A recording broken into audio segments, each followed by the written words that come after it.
जय हिंद साथियों, स्वागत है आपका चैनल बिहार सर्वे इन्फॉर्मेशन में। तो आज हम आपको बताने वाले हैं कि प्रपत्र 3.1 जो कि वंशावली के नाम से जाना जाता है उसका फॉर्म कैसे भरें। और पिछले वीडियो में हमने आपको प्रपत्र 2 के बारे में बताया था। तो पिछले वाले वीडियो में हमने जो बताया हुआ था कि ये तीनों के नाम से अगर केवाला है तो ऐसे फॉर्म भरना है और उनके साथ में सिर्फ ये प्रपत्र 2 लगेगा। जो अगर जिंदा व्यक्ति है और उनके नाम से अगर केवाला है, उनके नाम से खतियान है, तो उसके साथ में सिर्फ ये प्रपत्र 2 लगेगा। और जिनका मृत्यु हो गया है, अगर वो केवालाधारी है, जैसे ये श्याम नारायण सिंह है और इनका मृत्यु हो गया है, तो इनके साथ में ये जो प्रपत्र 3.1 आता है उसको फॉर्म भरना है। इसका 2 पार्ट है, एक तो ये 3.1 है और उसके साथ में एक ये दखल के आधार पे ये दूसरा पार्ट है। तो जिनके नाम से अगर ज़मीन है और उनका मृत्यु हो गया है तो पहले हम प्रपत्र 2 भरने के बाद प्रपत्र 3.1 भरेंगे। तो चलिए आपको बताते हैं कि प्रपत्र 3.1 कैसे भरना है। सबसे पहले ऊपर में जो लिखा हुआ है सेवा में शिविर प्रभारी, आपका जो अंचल है, जिस अंचल में आपका ज़मीन पड़ता है उस अंचल का नाम लिखेंगे। उसके बाद जिला लिखेंगे, जिस जिला में आपका ज़मीन पड़ता है। उसके बाद आगे है कि यहाँ पे उपयुक्त विषय के समझ करते हुए ये कहना है कि हम लोग जैसे जिनके नाम से ज़मीन है और उनका 2 यहाँ पे लिखा हुआ है आवेदन के साथ संलग्न प्रपत्र 2 में अंकित है।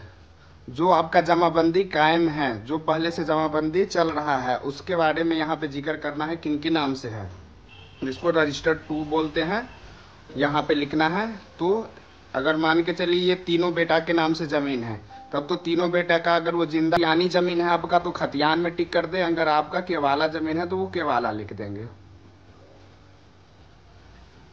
केवाला में लिखे हैं, इसका खाता कितना है, जो आपका खाता रहेगा वो खाता लिख देंगे और जो आपका खेसरा रहेगा वो खेसरा लिख देंगे।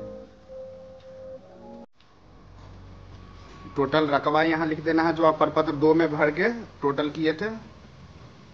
जो आपका लगान लगा था वो लगान लिख देंगे, जितना आपका रसीद में लगा हुआ था। ये है उत्तराधिकार या बंटवारा। अगर आप बंटवारा के आधार पे जमीन ले रहे हैं वो लिखा जाएगा। अगर आप पिताजी के नाम से है और अपने नाम से करवाना है वो उत्तराधिकार में आ जाएगा। हम लोगों ने निम्न वंशावली, आप वंशावली दे रहे हैं और इसके साथ में आपको वंश वृक्ष भी लगाना है। खतियान के अनुसार खतियान में जिनके नाम से है उनका पंजी अगर आपके पास है उसका आप फोटोकॉपी इसके साथ लगा सकते हैं।